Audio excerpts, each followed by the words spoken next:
Cordial saludo. El día de hoy daremos desarrollo a las actividades propuestas en la sesión de trabajo situado y taller de profundización de educación inicial dentro del ciclo de acompañamiento del PTA en los establecimientos educativos, el cual se denomina Cuidar, Acompañar y Provocar una pedagogía en tiempos de pandemia. Para comenzar, vamos a recordar cuáles son los tres grandes pilares de la educación.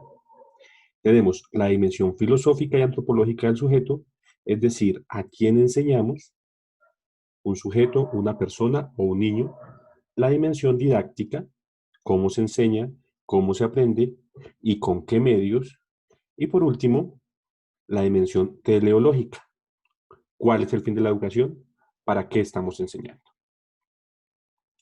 La dimensión filosófica y antropológica del sujeto al cual estamos enseñando nos demanda recordar que los niños y las niñas son actores o agentes claves, agentes sociales, que tienden a reproducir las relaciones sociales dominantes, así como su capacidad de adaptarse al entorno.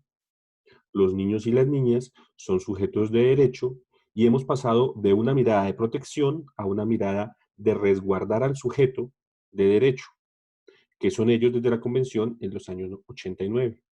Esta Convención de los Derechos del Niño y de las Niñas nos señala que todas las decisiones que los afecten deben tomarse situándolos en el centro, guardando su bienestar y considerando lo que es mejor para ellos. Esto significa ser tratados como sujetos de derecho.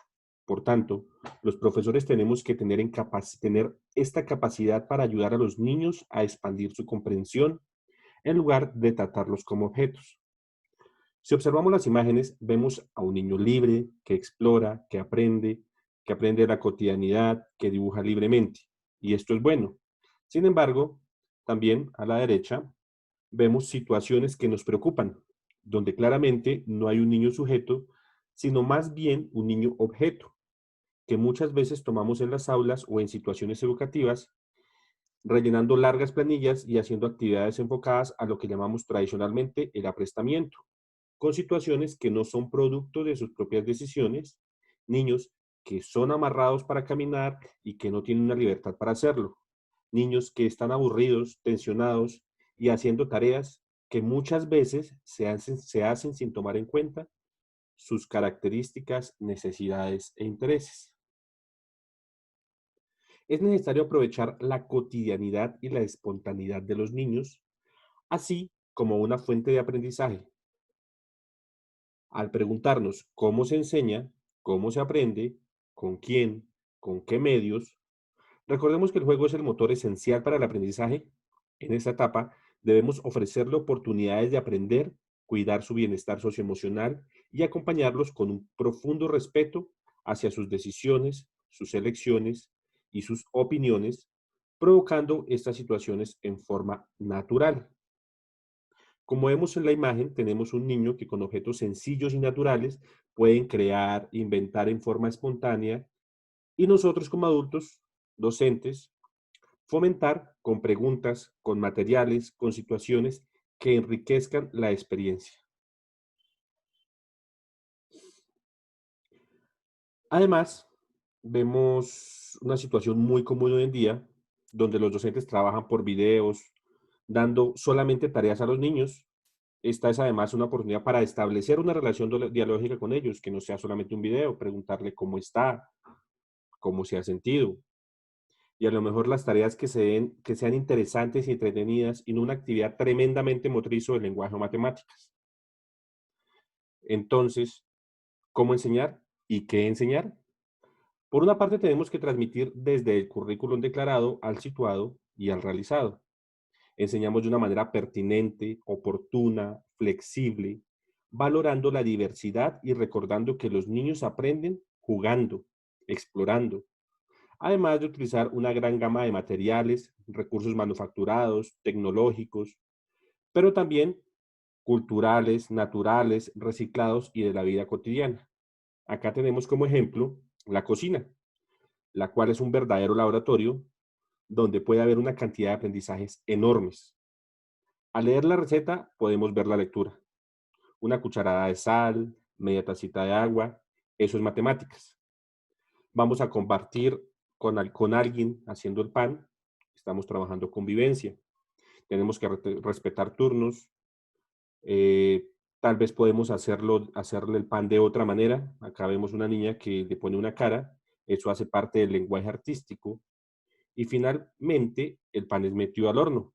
Nuevamente tenemos aprendizajes matemáticos con relaciones temporales, qué pasa antes, qué pasa después, causa y efecto. Y finalmente, que los niños le pongan un letrero. Eso fomenta la escritura, la autoestima porque dice yo hice pan. Y por otra parte, y lo más importante, nuestra dimensión didáctica, que tiene que apuntar a la felicidad de los niños y las niñas. Quinto Borgi dice, el ambiente habla, nos transmite sensaciones.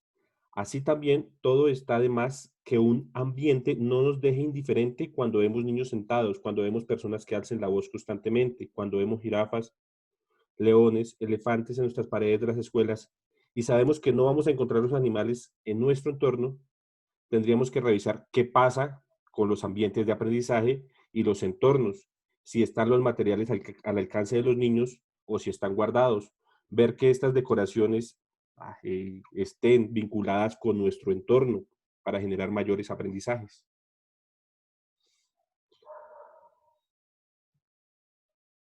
Por otra parte, ¿cuál es el fin de la educación? Esta mirada teleológica que señalamos al inicio, ¿para qué enseñamos? El referente curricular de Colombia, al igual que muchos países, apunta al desarrollo integral. Explícitamente se hace reconociendo nuestras características, nuestras particularidades y nuestros contextos. Es decir, no podemos hacer una educación igual en los diferentes sectores del país y en las diferentes comunidades, favoreciendo interacciones que se generan en ambientes enriquecidos a través de experiencias pedagógicas y prácticas de cuidado. Es importante respetar las inquietudes, las capacidades y los saberes de los niños. Como dice Francesco Tonucci, qué importante respetar la escucha de los niños, es importante respetar la palabra, las ideas y la gran imaginación que tienen ellos, y no tomamos en cuenta muchas veces esas experiencias, y finalmente somos los profesores los que hacemos las cosas, los que proponemos las actividades. Recordaba un ejercicio, una lectura de un profesor que le pide dibujar una flor, pero ya le dan el modelo de flor, no permiten que el niño explore, que el niño cree, que el niño muestre su visión de lo que es una flor. Ellos tienen gran imaginación, sin embargo, la cercenamos producto de un material elaborado de acuerdo a una mirada verticalista del educador. Dibujos, retratos, demás actividades que fueron diseñadas por los docentes y no tuvieron en cuenta la opinión de los niños. El trabajo con las familias. El trabajo con las familias tiene que tener un profundo respeto. Hay que tener presente que las familias están ocupadas, están preocupadas, están estresadas en este momento. No todas tienen tiempo ni el ánimo para hacer tareas en casa. Además, las familias son diversas. Hay algunas que sí tienen tiempo, otras que no lo tienen. Hay unas que tienen un material especial y gran cantidad porque tienen más hermanos, otros que no los tienen. Unos pueden tener materiales y otros no los pueden tener, pero todos sí tienen, por ejemplo, una cocina, papas, zanahorias, donde se le puede preguntar a los niños por diferentes características de tamaño, de peso, y los vamos enfocando hacia hacia la parte educativa. Muchas familias creen que el no ir al espacio educativo lleva a que los niños se puedan atrasar. Debemos romper estos mitos. Los niños se atrasan de contenidos que realmente no son obligatorios y todos podemos trabajar simultáneamente para que los niños sigan aprendiendo en un ambiente cálido y de profundo respeto hacia ellos. Apoyar a la familia especialmente para el desarrollo socioemocional en este momento en que es importante ser empático con los demás. Igual es importante la actividad física para que no todos terminemos gordos en este tiempo de pandemia frente a unas pantallas, teniendo en cuenta que el juego es una actividad fundamental y como lo decía, especialmente en estos momentos. Debemos diseñar un currículo propio en cada establecimiento educativo o partir al diseñar nuestras guías a partir de las particularidades, para la redundancia, de nuestro establecimiento educativo y del contexto en el que está inmerso el mismo. Para el retorno es tremendamente clave que no podemos tener respuestas nacionales, sino que deben ser de cada lugar. Cada entorno es distinto. Debemos hacer un diagnóstico, una planificación de experiencias diferenciadas, así como favorecer la autonomía, las interacciones y los ambientes de aprendizaje. Es deber de todos los educadores, esto es deber de todos nosotros. Se trata de reconocer cómo uno evalúa diariamente, qué me pongo, qué cocino, qué hago, cómo trabajo, eso es evaluar. Recoger antecedentes, analizar y tomar decisiones. Lo mismo tenemos que hacer en nuestro centro educativo, alejándonos de un logrado, no logrado, o de un sí o un no, o más aún de una calificación numérica. Evaluar es mucho más que eso. Acá vemos tres ejemplos de lo que es evaluar.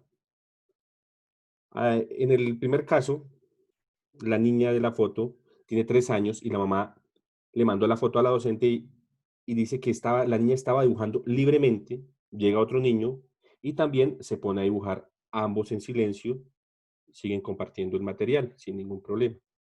Ahí estamos evaluando. La segunda imagen, a los 2 años Violeta busca una hoja de gran tamaño y mira y dice, estoy haciendo yoga. Muy concentrada levanta su pie y hace yoga como lo hace la mamá. En la última foto, la mamá de Daniela nos comparte cómo come sandía, cosa que los docentes no sabían cómo lo hacía, o tampoco en su momento interesa. Pensamos que es posible documentar y dialogar en torno a estas situaciones que suceden en la familia, o al revés, las que suceden en el colegio, comentarlas en familia. Situaciones que van a pasar en la escuela y podemos compartirlas.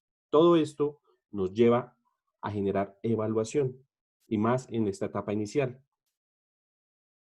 Así, cuidar, acompañar y provocar una estrategia en tiempos de pandemia es una puerta para nuevos aprendizajes inesperados. Estamos aprendiendo muchas cosas en estos tiempos. Estamos aprendiendo a esperar, a aprovechar lo cotidiano y replantear nuestra práctica pedagógica.